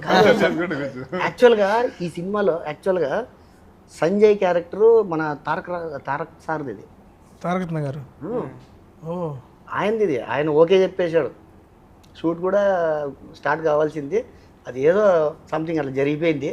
కానీ ఈరోజు అదృష్టవంతుడంటే సంజయ్, ఆయన క్యారెక్టర్ సంజయ్ అన్ని అనుకుని సార్ గారు చేసి ఉంటే గుర్తుంది అదే గారు. మనం దీనిలో రామగుండంలో షూట్ చేస్తున్నప్పుడు మంచి రైనీ సీజన్, అవునవును, అర్లీ మార్నింగ్ లేసాము, అందరూ ఫ్రెష్ అయ్యారు, అందరూ వేసుకున్నారు, వర్షం పడుతుంది. ఆ రోజు ఫుల్ టెన్షన్, ఎందుకంటే వర్షం పడుతుంది, షూట్ చేస్తామో లేదో తెలియదు. అయినా బయలుదేరిపోయాం, అందరూ బయలుదేరి వెళ్ళడానికి ఆగిపోయింది వర్షం. అలా ప్రతి చోట సహకరిస్తూ వచ్చింది ప్రకృతి కూడా మనకి. ఇంకోటి ఏది నన్ను ఇంట్లో తోసేసే సీన్ లో డైరెక్ట్ రియల్ వర్షం, అక్కడ వాన అనుకోవాలా వచ్చింది, సర్లే ఇంకా చేసేద్దాం అన్నారు, వాళ్ళలోనే చేస్తారు, అది బాగానే వచ్చి, అది నేను చూడలేదు. చాలా బాగుంటుంది సాంగ్. ఆ డైలాగ్ కూడా బాగుంటది, దేవుడా కన్నీళ్ళు కనిపించకూడదని నువ్వు వర్షం కురిపిస్తున్నావు అనే డైలాగ్ చాలా చాలా బాగుంది. అక్కడ ఆన్ ద స్పాట్ అప్పటికప్పుడు వర్షం వచ్చేసి వచ్చేసింది అది. పల్లవి షూటింగ్ మొత్తం ఆల్మోస్ట్ ఒక 25 to 30 days వేసాము. అన్నింటిలో ఒక బెస్ట్ మెమరీ ఏదైనా చెప్పొచ్చు అంటే ఏం చెప్తావు? మన అందరిలో మీ ఇష్టం, నేను నాతో చెప్పమని ఏమంటారు, మనతో లేకపోయినా ప్రొడ్యూసర్తో, డైరెక్టర్ గారితో, డిఓపి గారితో, షూటింగ్ సెట్లో కానీ, అంటే లేదా షూటింగ్ అయిపోయినాక వెళ్ళిపోయిన రూమ్ అప్పుడు కానీ ఏదన్నా మంచి మెమరబుల్ ఫన్నీ ఇన్సిడెంట్ ఏదన్నా? ఆల్మోస్ట్ ఉన్నన్ని రోజులు అన్ని బెస్ట్ బెస్ట్ అడగల, నేను మెమరబుల్ అడిగా. Memorable shoot, Paderu shoot. Paderu షూటా? అంతే 7 రోజులు 7 days. 7 days మొత్తం మెమరబుల్ డేస్ అవి. అక్కడ చెప్పమంటే మొత్తం డేస్ అని అదే సార్ పాడేరు షూట్. ప్రొడ్యూసర్ గారు చెబుతారు చూడు. ఎందుకంటే ప్రతి ఒక్కరు పాడేరు షూట్ ఎందుకంటే అక్కడే కలుసుకున్నాం అందరం. అదే ఒక పెద్ద కుటుంబం అయిపోయింది. మన అభి షూట్ అయిపోయింది అయినా కూడా మనల్ని వదిలి వెళ్ళడం లేదు. అది వెళ్ళను వేరే దానికి, ఫ్లైట్ దొరకే వెళ్ళే. సరే ఓకే డన్. ఏ అభి వెళ్ళలేదు అంటే లేదు సార్ వెళ్ళి ఇంకా అవ్వలేదు సార్ పని. కాదు మిమ్మల్ని అందరినీ వదిలి వెళ్ళడం ఇష్టం లేదు సార్ అంటాడు. అబ్బాయి బాగా చేశాడండి అభిరామ్, చాలా బాగా చేశాడు. Villain character. మంచి ఇది అబ్బాయి. ఇప్పుడు మనం ప్రివ్యూ చాలా తగ్గిపోయాడు ఆ మనిషి. ఇదివరకు దిట్టంగా గిట్టంగా మనం చూసావు కదా. అప్పుడే చూశాను. ప్రొడ్యూసర్ గారు ఒక చిన్న సినిమాగా మొదలైంది కానీ అవుట్పుట్ చూస్తానికి చిన్న సినిమాలే లేదు. అండ్ షూటింగ్ కూడా మీరు ఒక్క లొకేషన్కి ఫిక్స్ అవ్వాలా, చాలా లొకేషన్స్ తిప్పారు. ఎక్కడెక్కడ తీసుకెళ్లారండి మమ్మల్ని? ఇది వచ్చేసి పాడేరు తీసుకుపోయారు ఫస్ట్ ఓపెనింగ్. అవును. దాని తర్వాత మనం రామగుండం గోదావరి కని దగ్గర చేసినాం, ఇక్కడ లోకల్లో చేసినాం. అండ్ సాంగ్ షూట్స్ కూడా చిక్మంగళూరు ఎత్తుకుపోయారు. అసలు లొకేషన్స్ క్రేజీ ఉన్నాయి, మామూలుగా లేదు. ఒక బడ్జెట్ పెట్టుకొని మూవీ చేస్తున్నారు అంటే ఒక కొన్ని లొకేషన్స్కి స్టిక్ అయిపోయి ఉంటారు. కానీ మీరు కథను నమ్మి సాంగ్ షూట్ కోసం కూడా మీరు అన్ని దూరాలు ట్రావెల్, మీతో పాటు మొత్తం క్రూ అందరిని వేసుకొని ట్రావెల్ చేసి క్రేజీ వచ్చింది సార్. బేసిక్గా చిక్మంగళూరు లొకేషన్ దగ్గర మీ యొక్క షూటింగ్ ఎక్స్పీరియన్స్ అండ్ కొరియోగ్రఫీ మన సార్ గారు ముందు రోజు ప్రాక్టీస్ చేయించి కళాధర్ గారు ఎలా అనిపించింది సార్ బేసిక్గా ఆ ఎక్స్పీరియన్స్ కొరియోగ్రఫీ? ఇది అక్కడ కొరియోగ్రఫీ మాత్రం కళాధర్ గారు ఎలా అంటే అసలుకి వీళ్ళకి అప్పటిదప్పుడే అందరినీ ఫస్ట్ మీరు రావాలి చేయాలి సాంగ్. ఆయనకి బాగా నచ్చింది సాంగ్స్. ఇలాంటి సాంగ్కి మీరు ఖచ్చితంగా చేయాలని చెప్పి నేనేం చెప్పకపోయినా కూడా ఆయనే మొత్తం అందరినీ పిలుచుకొచ్చేసేవాడు. ప్రొడ్యూసర్ గారితో కూడా డ్యాన్స్ లేపించారు సార్. నా దగ్గర 12 వరకు రిహార్సల్, హోటల్ 12 వరకు. ముందు రోజు రిహార్సల్ చేసేవాళ్ళం, నెక్స్ట్ రోజు ఏమో షూట్కి వెళ్ళి డ్యాన్స్ చేసేవాళ్ళం. అయినా సరిగ్గా వచ్చేది కాదు మాకు. కాలు పట్టేసినాయి, ఆ స్టెప్లకు మా సార్ కాళ్ళు పట్టేసి. మాలో కాస్త మంచిగా అటు వేసిందంటే సమీర్ గారు, పల్లవి, అదిగో ఆ రమ్య బాప, వీళ్ళే అట్రాక్ట్ వేసుకున్నారు. కానీ మనది ఏం లేదు, వెనక నేను ఆయన చేతులు పోటు ఆ చేతులు పేరు చెప్పి అయితే బాగా చేసుకున్నాం సార్. చిక్మంగళూరులో ఐ మీన్ అంతమందిని songs location sir, location set పెట్టారు బేసిక్గా మీరు. ఎందుకంటే సెలయేర్లు పడే దగ్గర అదొకటి ఉంది, నెక్స్ట్ మనం దీని మీద వెళ్ళేది లొకేషన్స్ అయితే చాలా బాగున్నాయి. చిక్మంగళూరు అండి. అదే చిక్మంగళూరు ఏంటంటే యాక్చువల్గా అది ఇంతకుముందు నా సినిమాలో కూడా చేశాను అక్కడ షూట్ నేను. ఓకే. అది ఆ మిస్ట్ అంటే ఆ డిసెంబర్ నెల, అక్టోబర్ నుంచి డిసెంబర్ లోపల చాలా బాగుంటుంది అండి. అంటే ఆ మిస్ట్ పడుతుంటది, ఆ ఫాగ్ అనేది మొత్తం. అక్కడ కొన్ని పూలు కూడా కొన్ని 12 సంవత్సరాలకు ఒకసారి కాస్తాయి పూలు, చిన్న పూలు అవి. అంటే అలాంటి లొకేషన్స్కి వెళ్ళాలనేది, ఎప్పుడో లొకేషన్స్ బాగుండాలనేది నా ఇది. దానికి తగ్గట్టు మన డిఓపి గారు, మన సురేందర్ రెడ్డి గారు ఇంకా అల్టిమేట్ అనమాట. ఇంకా ఆయన చూస్తేనే ఇంకా అసలు ఇట్లాంటి లొకేషన్ లో మనం ఖచ్చితంగా చేద్దాము. లొకేషన్ ఎక్కేకి ఆయన తీసుకెళ్లి ఆయన చేసి సార్ ఇలా చేద్దాం సార్, ఇది ఇక్కడ ఉంటుంది లొకేషన్ అంటే ఇంకా చేద్దాం అంటే చేద్దాం అంతే ఫిక్స్. ఇంకా ఆయన మనకి ఒక ఇది ఉన్నట్టు ఇంకా మీకు తెలుసు మనకందరికి ఇంకా ఇది అనమాట. సరదాగా మా వెంటనే సరదాగా పిల్లోని మాదిరి వచ్చేసేవాడు. సార్ వెళ్దామా సార్ అంటే వెళ్దాం రండి అంతే. అదే అంత సీనియర్. జలపాతంలో వర్క్ చేసేటప్పుడు మీరు లేరు కదా మీరు. అసలుగా జీపులు వెళ్ళవండి అక్కడ మొత్తం. అంటే బంక బురద మట్టి, రెడ్ శాండ్ బురద మట్టి. అసలుగా జీప్ వెళ్తుంటే జీప్ జారిపోతుంది కిందకి, జీప్ జారిపోతుంది. ఏ జీపులు వెళ్ళాలి, వాళ్ళ జీపులు మాత్రమే వెళ్ళాలి. ఆ జీపుల్లో ఎక్విప్మెంట్ ఎక్విప్మెంట్ అంతా తీసుకుని ఆ జలపాతం వరకు వెళ్ళాం మేము. అయితే అక్కడ అది కూడా చిక్మంగళూరు జలపాతం. చిక్మంగళూరు నుంచి కొంచెం ఇటువైపు, అంటే చిక్మంగళూరులోనే లొకేషన్స్ చుట్టుపక్కల 20 కిలోమీటర్స్ అటు ఇటుగా ఉంటాయి. అది ఆ తర్వాత మీరు చేశారుగా, మీరు చెరువు దగ్గర అంతా వెనకాల హిల్ స్టేషన్ మొత్తం అది మీరు ఆ చేశారు. హిల్ స్టేషన్ ఆ లొకేషన్ చాలా బాగుంది. చాలా బాగా వచ్చింది అదే. నేను తర్వాత జలపాతంది సాంగ్ లో చూశాను, నేను లేను కరెక్ట్ గా. అది నాకు బిగ్ బాస్ ఫినాలే రోజు పెట్టారు మీరు. కరెక్ట్. ఆ రోజు వచ్చి వెళ్ళిపోయారు మీరు. వచ్చి 1 day 2 days ఉన్నట్టున్నాను. ఉన్నారు ఉండే వెళ్ళిపోయారు. వచ్చి వెళ్ళిపోయింది. ఆ నెక్స్ట్ రోజు మీరు చేసుకున్నట్టున్నారు. ఇంకా ఆయన మన కొరియోగ్రాఫర్ ఇంకా వీళ్ళ బాడీ మూమెంట్స్ తగ్గట్టు ఆయన చేయించేవారు అసలు. లేదంటే ఆయన బాడీ మూమెంట్స్ మనకాడ వచ్చి ఆయన మొత్తానికి ఎవరెవరిని ఎక్కడెక్కడ పిండాలో అంతా పిండేసినాడు. క్రేజీ. నెక్స్ట్ బాగా మంచి కొరియోగ్రాఫర్, చాలా బాగా వచ్చింది. చాలా బాగా చేస్తాడు. అమ్మా డిఓపి గారితో మీ యొక్క వర్కింగ్ ఎక్స్పీరియన్స్, ఎందుకంటే అంత పెద్ద సీనియర్ డిఓపి గారితో బేసిక్గా స్టార్టింగ్ స్టేజెస్లోనే మా లాంటి వాళ్ళకి అవకాశం రావడం అనేది మాకు చాలా బ్లెస్డ్ మూమెంట్ అది సీరియస్లీ. ఎందుకంటే ఆయన ఎక్స్పీరియన్స్ చాలా బాగా వర్కౌట్ అయింది మాకు. నువ్వు ఆ సార్తో అంతకుముందు కూడా చేసావు అనుకోండి, ఇదే ఫస్ట్? ఇంతకు ముందు ఐక్యూ అని ఒక మూవీ చేశాను. సార్తో కూడా అంతకుముందు అయితే 2 సార్లు అదృష్టవంతురాలు. సార్ గారితో వర్కింగ్ ఎక్స్పీరియన్స్. మంచి గైడ్ చేస్తారు, మంచిగా మాట్లాడతారు. యాక్చువల్లీ మూవీ నేను చేయడానికి రీజన్ సరే, సార్ రిఫర్ చేశారు, కాల్ చేసి రమ్మన్నారు, సార్కి పరిచయం చేశారు బషీర్ సార్కి. తర్వాత ప్రొడ్యూసర్ సార్ చూశారు, ఓకే చేశారు. సో వీళ్ళు 3 పిల్లర్స్ నాకు సపోర్ట్ చేశారు. సో ఈరోజు ఇక్కడ కూర్చున్నాను. లేకపోతే బయట ఇక్కడ. కానీ ఒక్కటండి, ఆ అమ్మాయి ఉంది రమ్య, లాస్ట్ అమ్మాయి, ఆ అమ్మాయి అల్టిమేట్ అండి యాక్చువల్ గా. అది తేజ గారే చేసింది కూడా మీరే. అది తేజ గారే చెప్పుకోవాలి. వేరే అమ్మాయిని సెలెక్ట్ చేశాను. సెలెక్ట్ చేసిన తర్వాత మీరు జరుగుతుంది ఆడిషన్ జరుగుతుంది, మీరు వచ్చారు. వచ్చిన తర్వాత ఏ క్యారెక్టర్ సార్ అంటే ఈ క్యారెక్టర్ కంటే ఇలా అనుకుంటున్నాం అంటే వద్దండి నేను ఒక అమ్మాయిని పరిచయం చేస్తాను, బాగుంటుంది చూడండి అన్నప్పుడు అప్పుడు అమ్మాయి వచ్చింది. ఈ అమ్మాయి వచ్చిన తర్వాత ఈ అమ్మాయికి ఇచ్చేసాను. షూట్లో వెళ్ళిన తర్వాత మంచి ఇది అమ్మాయి అసలు మొత్తానికి సూపర్. అమ్మాయి సాహిత్య కూడా బాగా చేసింది అమ్మాయి కూడా. అంటే 6 మంది ప్లస్ విలన్ ప్లస్ సైకో వీళ్ళందరూ చాలా బాగా చేశారు. అక్కడక్కడ దొరుకుతారని మొత్తం సెట్ చేసి అంతా ఎడిటింగ్ టేబుల్ వెళ్ళిన తర్వాత మన సీనుబాబు గారు అయితే అల్టిమేట్ అనమాట. ఇంకా ఎడిటింగ్ లో ఇంకా ఆయన ఎక్కడ ఎంత ఇచ్చేయాలి ఏం లేదు. ఆయన కోటగిరి వెంకటేశ్వర గారు అసిస్టెంట్, ఆయన చాలా బాగా చేశారు ఎడిటింగ్ అయితే. ఇంకా సూపర్ అనమాట. మనకి అన్ని చోట్ల డిఓపి గారి తరఫున, మనకి ఎడిటర్ గారి తరఫున, మళ్ళీ మ్యూజిక్ డైరెక్టర్ కొత్త ఇంట్రడక్షన్ చేశానండి, ఎంఎన్ సింహ. కొత్త ఇంట్రడక్షన్ చేశాను, చాలా బాగా చేశారండి సాంగ్స్. సాంగ్ వైరల్ వీళ్ళిద్దరు కాంబినేషన్ సాంగ్ 1 million దాటిందండి దాదాపు. గట్టిగా వెళ్ళి అండ్ రీసెంట్ గా హనుమాన్ సాంగ్ కూడా సారేనా చేసింది. హనుమాన్ సాంగ్ కూడా హనుమాన్ సాంగ్ కూడా అది కూడా మొన్న రిలీజ్ అయ్యి అది కూడా నెక్స్ట్ లెవెల్ వైరల్ అయింది. 5 million దాటిపోయిందండి. అది చాలా బాగా వచ్చింది. చాలా బాగా వచ్చింది. మన శ్రీరామనవమి ముందు రోజు రిలీజ్ చేసాము. శ్రీరామనవమికి మొత్తం ఆంధ్రలో మొత్తం మన సాంగ్ ప్లే అయింది. ప్లే అయింది. ఇదండి ఇదన్నిటికీ కారణం ప్రొడ్యూసర్ కి థ్యాంక్స్ చెప్పుకోవాలండి. ప్రతి దానికి హెల్ప్ చేశారు. ఎందుకు చెప్పాలి, ఇది చేయాలంటే సరేనా చేసేద్దాం అది ఈ టైప్ లో వెళ్ళిపోయారు ఆయన అంతా చేశారు. నెక్స్ట్ సమీర్ బ్రో, మీది బేసిక్గా మీ అందరం సురేందర్ రెడ్డి గారితో వర్కింగ్ చాలా హ్యాపీ, చాలా బాగా ఇది చేశారు మేము అనుకోండి. మా ఫీల్ యాజ్ ఎ ఫాదర్గా, మీరు చిన్నప్పటి నుండి సార్తోనే ఉన్నారు. అండ్ ఫాదర్గా మీరు చూసిన సురేందర్ రెడ్డి గారు వేరు, డిఓపిగా మీరు చూసిన సురేందర్ రెడ్డి గారు వేరు. అండ్ బేసిక్గా మన ఇంట్లో వాళ్ళతోనే వర్క్ చేస్తున్నప్పుడు ఆ ఫీల్ వేరుగా ఉంటుంది. మీరు ఈ మూవీలో యాక్ట్ చేస్తున్నప్పుడు, అంతకుముందు చేస్తున్నప్పుడు ఎలా అనిపించింది మీకు బేసిక్గా? అంటే నేను డాడీని చిన్నప్పటి నుంచి ఆ ఫీల్డ్లో చూశాను కాబట్టి నేను ఎక్కువ షూటింగ్స్కి వెళ్ళేటోని కాదు. డాడీ ఇంట్లో ఉండేది వేరు ఉంటాడు, లొకేషన్లో ఉండేది వేరు ఉంటాడు. అది వర్క్ పరంగా ఇల్లు అని చూడాడు, వర్క్ పరంగా చాలా చాలా స్ట్రిక్ట్గా ఉంటాడు ఆయన.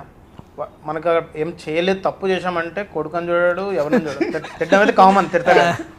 సో నాకు ఫస్ట్ ఎక్కడంటే డాడీతో వర్క్ చేసినప్పుడు ఇదే భయం. అంటే సీనియర్, మనం ఈ మధ్య వచ్చాం యాక్టింగ్లోకి, 2017 స్టార్ట్ చేసాం.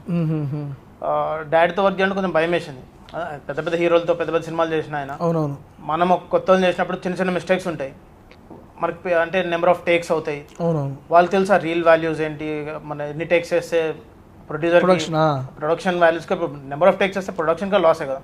సో ఇలాంటి థింగ్స్ ఎక్కడ నేను ఫేస్ చేస్తాను మన భయంతో. అంటే మన కోఆర్డినేషన్ ఎట్లా ఉంటుందండి, వన్స్ మన జర్నీ స్టార్ట్ అయిన తర్వాత మన కోఆర్డినేషన్ చాలా బాగాలేదు. ఆర్టిస్ట్ బేసిక్గా 6 members కలిసి ఒక కోఆర్డినేషన్ ఉన్నారు కాబట్టి మనకు స్మూత్గా వెళ్ళింది. నెంబర్ ఆఫ్ టేక్స్ చాలా తక్కువ చేసాం మనం గుర్తుంటే, మ్యాక్సిమం కొన్ని అయితే సింగిల్ టేక్లో చేసాం. డాడీని చూసినప్పుడు ఎక్కడ తిడతాడేమో కొన్ని సీన్స్లో అనిపించింది. అందుకే నేను షూటింగ్ వచ్చినా సైలెంట్గా ఉంటాను, ఆయన డాడీ లాగా ఫీల్ అవ్వను, నా పని నేను చేసుకొని సార్ ఓకే అంటే వెళ్ళిపోతాను. సార్ ఓకే కాదంటే ఇంకోటి చేస్తాను. ఏదంటే షూటింగ్ అయిన తర్వాత మళ్ళీ క్లాస్ ఉంటుంది నాకు, ఎందుకు ఇబ్బంది పెట్టావు. అందుకే డిఓపి గారితో పెద్దగా మాట్లాడను, అసలు ఇంటికి వచ్చినప్పుడు మాట్లాడతాను, అవుట్డోర్ ఉన్నప్పుడు అసలు మాట్లాడాను, నా పని నేను చేసుకొని వెళ్ళిపోతే రూమ్లో కూర్చుంటాను. సరే, ఇది చూసుకున్న తర్వాత ప్రివ్యూ చూశారు, సారు చూశారు, మీరు మీ ఫ్యామిలీ అందరూ చూశారు. చూసిన తర్వాత డిఓపి గారు మీతో చెప్పిన మాట ఏమన్నా ఆఫ్టర్ ద మూవీ ప్రివ్యూ అయిపోయింది, ప్రయాసలో చూసుకున్నాం. అంటే మా హోల్ ఫ్యామిలీ వచ్చి చూశారు.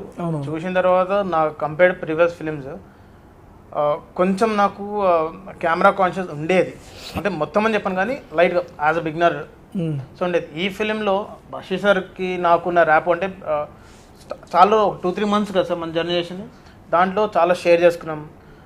సినిమా గురించి కాకుండా అవుట్ ఆఫ్ ద బాక్స్ మేము ఎక్కువ డిస్కషన్ అదే సార్ ఇది సార్ నా లైఫ్ ఇది సార్ అని చెప్పుకుంటే ఈ డిస్కషన్లో మేము క్లోజ్ అయ్యాం. సో సార్ కూడా ఆ విధంగా నా దగ్గర నుంచి అవుట్పుట్ లాగా అయ్యారు. అది చూసి డాడీ అరే ఇది ఈ గన్ మెయింటైన్ చేయరా నువ్వు, నీకు నెంబర్ 1 ఉంటుంది ఇంకా, అంటే ఈ సినిమా నీకు బ్రేక్ వస్తుంది, ఇదే కన్సిస్టెన్సీ మెయింటైన్ చేయి. ఈ ర్యాప్ ఏది ఉందో అంటే మీతో ఫస్ట్ యాక్ట్ చేయాలంటే నాకు మీ టైమింగ్ నాకు తెలియదు. నేను ధనరాజ్ అన్నతో చేశాను, శ్రీధర్తో చేశాను ప్రీవియస్ మూవీస్లో, ఆల్మోస్ట్ చాలా సాధు కోకిల గారు వీళ్ళందరితో చాలా ప్యాడింగ్ అట్లా చేశాను. కానీ ఆ టైమింగ్స్ ఇంకేంది కానీ మీ టైమింగ్, మీ యూట్యూబ్ టైమింగ్, మీ కామెడీస్, మీ ఫుడ్ బ్లాగ్స్లో చాలా యూనిక్ ఉంటాయి మీ పాయింట్స్. సో దీంతో మనం కోపం చేయగలుగుతామా, మ్యాచ్ చేయగలుగుతామా, ఎక్కడ మనని స్క్రీన్ తినేస్తారేమో అన్న చిన్న ఫియర్ ఉండేది. కానీ ఆ స్పేస్ ఇచ్చారు, ఆ స్పేస్ మీరు ప్రొడ్యూసర్ సార్ కూడా ఇచ్చారు యాజ్ అ యాక్టర్, ఆయన కొంచెం స్పేస్ ఇచ్చారు, మీరు మాకు కొంచెం ఇచ్చారు. ఇలా ఎవరి యాక్టింగ్ స్కిల్స్ వాళ్ళు చూపించుకునే టైం మీరు ఇచ్చారు. మీతో పాటు అందరు కూడా మనకి అందరు చాలా కోఆపరేటివ్ గా పనిచేస్తారు. తీసుకెళ్లారండి ఎందుకు చెప్పాలి కానీ మీ సపోర్ట్ అది బేసిక్. కొన్ని డైలాగ్స్ సార్ ఆ సపోర్ట్ లో అయితే ఏం చెప్తాడు, ఆ సపోర్ట్ లో అన్నా ఏంది అది చేసి అంతే మనం వెళ్ళిపోదాం అంతే. మా మదర్ అయితే సినిమా చూసిన తర్వాత చాలా హ్యాపీ. మా మదర్, మా బ్రదర్, మా అన్న కూడా మీకు చాలా మంచి అడ్మైర్ అయ్యాడు. నా సినిమా చూడడానికి రాలేదు, మీరు వస్తుందని చెప్పి ఆ సినిమాకి వచ్చారు. థ్యాంక్ యూ సమీర్ గారు బ్రదర్. పేరేంటి bro? Vinay bro, thank you so much. And అన్న మా అందరికి ఇంత మంచి అవకాశం ఇచ్చిన ప్రొడ్యూసర్ గారికి, డైరెక్టర్ గారికి స్పెషల్ థ్యాంక్స్ చెప్పుకుంటున్నా. నాకు ఒక చిన్న ఇదండి క్వశ్చన్, మీకు ఈ 6 జర్నీ సినిమా అంటే ఆఫర్ మీరు నటిస్తున్నాను అనుకున్నప్పుడు నేను ఫస్ట్ డే మాట్లాడిన తర్వాత మీరు ఎలా ఫీల్ అయ్యారు? బేసిక్గా నిజంగా అంటే యూట్యూబ్లో చేస్తారు ఇప్పటికీ చాలా మంది, ఒక యూట్యూబర్ గాని చూస్తారు కానీ ఆర్టిస్ట్ అనే సెన్స్ చాలా మందికి తెలియదు. ఆఫ్టర్ బిగ్ బాస్ కొంచెం రీచ్ పెరిగిన తర్వాత చేస్తారని ఇప్పుడు కొన్ని మూవీస్ వస్తున్నాయి. But before going to Bigg Boss మీరు ఒక అవకాశం ఇచ్చినప్పుడు నేను నిజంగా నాకేనా ఇచ్చింది, మాత్రం ఏం చెబుతారులే, నాకెందుకు ఇస్తారులే అనే ఆలోచనలోనే ఉన్నా నేను. ఎందుకు అంటే అప్పుడు ఓన్లీ నేను యూట్యూబ్లో చేసుకుంటా ఉన్నాను, దాని ద్వారా నన్ను వస్తే చేస్తున్నా. కానీ అప్పుడు before going to Bigg Boss నన్ను నమ్మి ఒక మంచి క్యారెక్టర్ ఇచ్చినందుకు నాకు really so happy. But first నేను అనుకుంది ఏంటంటే మనకి ఎందుకు వచ్చింది, లేదో చెబుతారు అయిపోద్దిలే, ఏదో ఆ భ్రమలోనే ఉండేవాడిని. 2-3 times కలిసి ఇచ్చేసి ఓకే నాకే ఇస్తున్నారు, నాతోనే మాట్లాడుతున్నారని కొంచెం నమ్మకం వచ్చింది. నాకు చాలా హ్యాపీ అనిపించింది ఓపెన్గా. ఎందుకంటే మనకి అప్పటి నుంచి ట్రావెల్ అవుతూ ఉన్నాం. ఇప్పుడు నేను ఆల్మోస్ట్ ఒక 7 సినిమాలు చేసినా కానీ, అంతకుముందు చేసినా కానీ ఇది నాకు one of the special movie sir. ఎందుకంటే బిఫోర్ గోయింగ్ టు నాకు అంత పెద్ద రీచ్ లేనప్పుడు కూడా నా యూట్యూబ్ వీడియోస్ చూసి నాకు ఒక అవకాశం ఇచ్చారు. నాలో ఏదో ఒక ఆర్టిస్ట్ ఉన్నాడని నమ్మారు. దానికి నేనైతే వెరీ మచ్ సాటిస్ఫైడ్. అందుకే కదా మీ వాళ్ళు మన 6 జర్నీ ఎప్పుడు అడిగినా I'm happy to work with you again. సరదాగా వచ్చి ఏ విధంగా అయినా ప్రమోషన్ మన సినిమాని ముందు తీసుకెళ్తానికి ఎప్పుడు నేను రెడీ. అందుకే మళ్ళీ పిలవంగానే హ్యాపీగా వచ్చేసాను ఈరోజు చేసుకున్నాం. బట్ క్లోజ్ చేసే ముందు యాజ్ ఎ డైరెక్టర్గా మీకు ఒక క్వశ్చన్ సార్. ఈ మూవీ రేపు 25వ తారీఖు రిలీజ్ అవుతుంది, అందరూ చూడండి అని చెబుతున్నారు. నేను ఈ సినిమా ఎందుకు చూడాలి అంటే నాకు ఒక 3 reasons యాజ్ ఏ డైరెక్టర్గా మీరు చెప్పాలి. ఎందుకు చూడాలి అంటే ఇప్పుడు సొసైటీలో జరుగుతున్న ఒక బర్నింగ్ పాయింట్స్ ఉంటాయండి. ఇందులో ఒక బర్నింగ్ పాయింట్ ఉంటుంది. ఆ బర్నింగ్ పాయింట్ అంటే అందరూ ఫేస్ చేస్తున్నాం, టోటల్ వరల్డ్ ఫేస్ చేస్తుంది ఆ బర్నింగ్ పాయింట్ అనేది. ఆ బర్నింగ్ పాయింట్ నుంచి మనం బయటపడాలి. మనకి శత్రువులు కూడా మన మీద ఆ బర్నింగ్ పాయింట్ నుంచి దాడి చేస్తున్నారు, మనకి పక్క దేశం వాళ్ళు కానీ వాళ్ళు కానీ వీళ్ళు కానీ. అదొకటి. ఇంకోటి వచ్చేసి ఇప్పుడు అమ్మాయిలు మెయిన్గా అమ్మాయిల మీద కొన్ని ప్రాబ్లమ్స్ జరుగుతున్నాయి. ఆ ప్రాబ్లమ్స్ ఆ తర్వాత ఇంకా కొన్ని అంటే సొసైటీలు ఇంకా కొన్ని ఉన్నాయి. నేను ఓపెన్గా చెప్పలేను, సినిమా చూస్తే మీకు తెలుస్తుంది. దీంతో ఆ ప్రాబ్లమ్స్ నుంచి మనం ఎలా ఇచ్చేసుకోవచ్చు అంటే మనిషి చేత కానప్పుడు, మనిషి అనేవాడు నిస్సాయుడు అయినప్పుడు అప్పుడు భగవంతుడు దిగుతాడు. ఆ భగవంతుడు ఎవరు అనేది క్లైమాక్స్. అది ఇదే అండి ఈ సినిమా. అందరూ చూడచక్కగా చిన్న పిల్లల నుంచి పెద్దవాళ్ళ వరకు అందరికీ అన్ని ఎలిమెంట్స్ ఉంటాయి. అందరికి కాలేజీ పిల్లలకి, యూత్కి, ముస్లింలకి అందరికి అన్ని ఎలిమెంట్స్ ఉంటాయి. బేసిక్గా నా టీంకి అందరికి నేను థ్యాంక్స్ చెప్పుకుంటాను, అందరూ నాకు హెల్ప్ చేశారు. నాకు దీంట్లో కూడా ఒకటి బాగా నచ్చింది. చెప్పన్నా 6 మందికి 6గురికి 6 సమస్యలు ఉంటాయి. ఈ 6 సమస్యల నుంచి ఎంత బాగా బయటపడడం అనేది చాలా. మీరు ఒక 2 reasons నేను ఎందుకు ఈ సినిమా చూడాలి అంటే చెప్తారా? డైరెక్టర్ గారు చెప్పారు, ప్రొడ్యూసర్గా మీరు ఒక 2 reasons చెప్పండి. నేను చేసిన ఫస్ట్ సినిమా 2 reasons అంటారా? ఇదైతే చెప్పగలను కానీ ఫస్ట్ నా యాక్టింగ్ మీద నాకు నమ్మకం లేకపోయింది. కానీ అందరూ చెప్పిన తర్వాత నాకు ధైర్యం వచ్చింది. ఒక ధైర్యం వచ్చింది. ఓహో నేనే సినిమా చేశానా, నేను చేశానా, ఇది ఇంత పెద్ద సినిమాని చిన్నగా అనుకున్నా ఇంత పెద్దగా చేశానా అనే ఒక చిన్న ఫీల్ ఇంకా ఇప్పటికే ఉంది. సూపర్ సార్, మీరు చేయడంతో కూడా మా అందరితో చేయించారు, దానికి థ్యాంక్ యూ సో మచ్. నిజంగా పల్లవి అమ్మ ఒక రీజన్ చెప్పులే, నేను నన్ను ఏం మాట్లాడతాను, నేను అడిగిస్తున్నా, ఒకటి చెప్పు. ఒకటే పాట పాడుతుంది అంతే. అయ్యో లేదు సార్ పాట. చెప్పమ్మా. మూవీలో డెఫినెట్గా ఒక సమాజానికి సంబంధించిన మెసేజ్ ఉంది. సో ఆ మెసేజ్ కోసం డెఫినెట్గా చూడాలి అనుకుంటున్నాను. సో అందరు ఫ్యామిలీస్తో కూడా చూడొచ్చు మూవీ. ఫ్యామిలీస్తో కూడా ఏంటి, ఫ్యామిలీస్తో చూడొచ్చు. సో ఒక ఫ్యామిలీ ఉన్న వాళ్ళు అందరు ఫ్యామిలీస్ అంటే ఫ్యామిలీస్ అన్నావు కదా, నాకు ఒక ఫ్యామిలీయే ఉంది. నేను రవిగారు లాగా తీసుకుని వెళ్ళలేదా. సమీర్ బ్రో ఓకే ఓకే అదే Sameer bro 2 reasons why I have to see the 6th journey అంటే. 6th journey అనేది ప్రతి ఒక్కరి లైఫ్లో ఒక జర్నీస్ ఉంటాయి. అది అప్ అండ్ డౌన్ ఉండొచ్చు, డౌన్ అని ఉండొచ్చు. సో ఈ అప్ అండ్ డౌన్ ఎట్లా మేనేజ్ చేస్తాం అండ్ సొసైటీలో టెక్నాలజీ పెరిగే కొద్దీ ఎన్ని క్రైమ్స్ జరుగుతుందో అందరూ తెలుసు. సార్ చెప్పిన స్టార్టింగ్ పాయింట్ క్రైమ్ అనేది, క్రైమ్ రేట్ మనకి టెక్నాలజీ పెరిగే కొద్దీ చాలా జరుగుతుంది. సో దీనిలో కూడా టెక్నాలజీ వల్ల ఎంత మిస్యూజ్ అంటే మన స్టేట్, మన కంట్రీ కాకుండా అదర్ కంట్రీస్ మన కంట్రీ మీద ఎలా మిస్యూజ్ చేస్తున్నారు అనేది ఒక పాయింట్ ఉంటుంది. అలా ఆ పాయింట్ నుంచి మనకు డ్రాగే 6th journey స్టార్ట్ అవుతుంది. దీనిలో మన జర్నీస్ ఉంటాయి. సో ప్రతి లైఫ్లో అప్స్ అండ్ డౌన్స్ ఉంటాయి.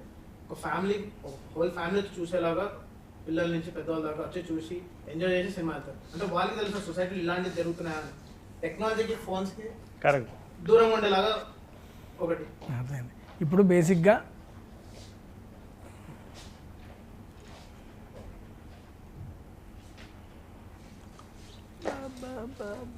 బ్యాటరీ అయిపోయిందా? అవునా, క్లోజ్ చేశారు. అయిపోయింది, నేనే చెప్పేసి క్లోజింగ్ వచ్చేసారు. ఓకే అది ఇస్తా ఇస్తా.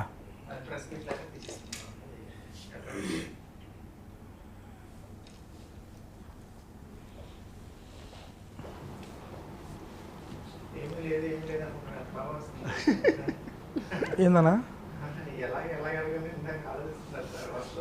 అంటే మన ఆర్టిస్ట్ దూకేంత వరకే ప్రాబ్లం, దూకిన తర్వాత ఇదే సార్ అన్నది. ఓకే అండి, ఫైనల్గా మా క్యాస్ట్ అండ్ క్రూ అందరూ వాళ్ళ రీజన్స్ చెప్పారు కాబట్టి ఇప్పుడు నా రీజన్ చెప్తానండి.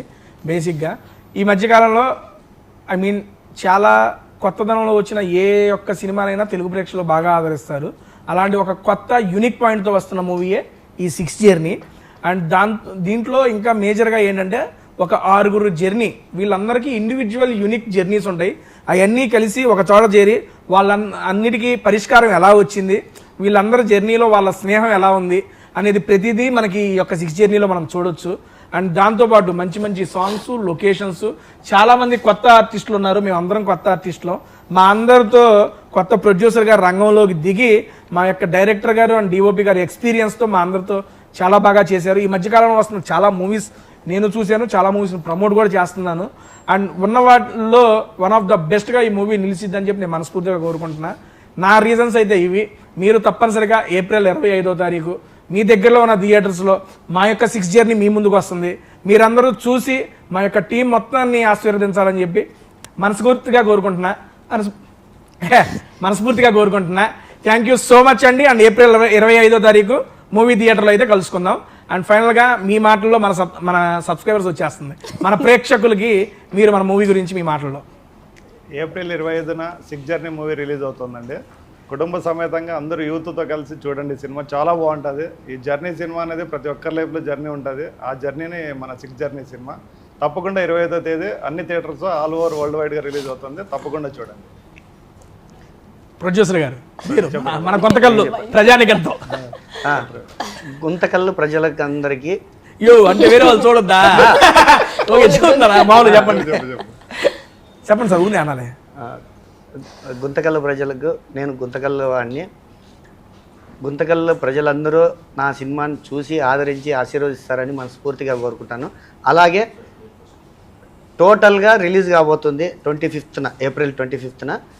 అందరూ చూసి ఆదరించి నన్ను ఆశీర్వదిస్తారని మనస్ఫూర్తిగా కోరుకుంటున్నా. మీరు చూడకండి, జనాలందరూ చూస్తారు ఈ వీడియో, నేను చూడకూడదా నిన్ను? So 25th April 6th journey movie release అవబోతుంది. సో అందరు తప్పకుండా చూడండి, చూసి మమ్మల్ని ఆదరించాలని మనస్ఫూర్తిగా కోరుకుంటున్నా. Thank you. Sameer bro. So మా 6th journey film April 25th మొత్తం వరల్డ్ వైడ్ రిలీజ్ అవుతుంది. ఇలాంటి ఒక మంచి యూనిక్ పాయింట్ స్టోరీస్ని మీరు అందరూ యాక్సెప్ట్ చేస్తారని మాకు తెలుసు. సో మీ అందరు ఈ ఫిలిం చూసి మాకు మీ బ్లెస్సింగ్స్ ఇస్తే, మీ సపోర్ట్ ఇస్తే ఇలాంటి సినిమాలు, ఇలాంటి స్టోరీస్ ఇంకా చాలా తీసుకురావడానికి ట్రై చేస్తాం మేమందరం. So thank you so much. Done అండి. థ్యాంక్ యూ సో మచ్ అందరికీ. మనందరికీ wish you all the best, good luck and advance congratulations అండి. Thank you. Thank you. Bye bye. Bye, bye, bye. 25వ తారీఖు సినిమా అయితే చూసేయండి.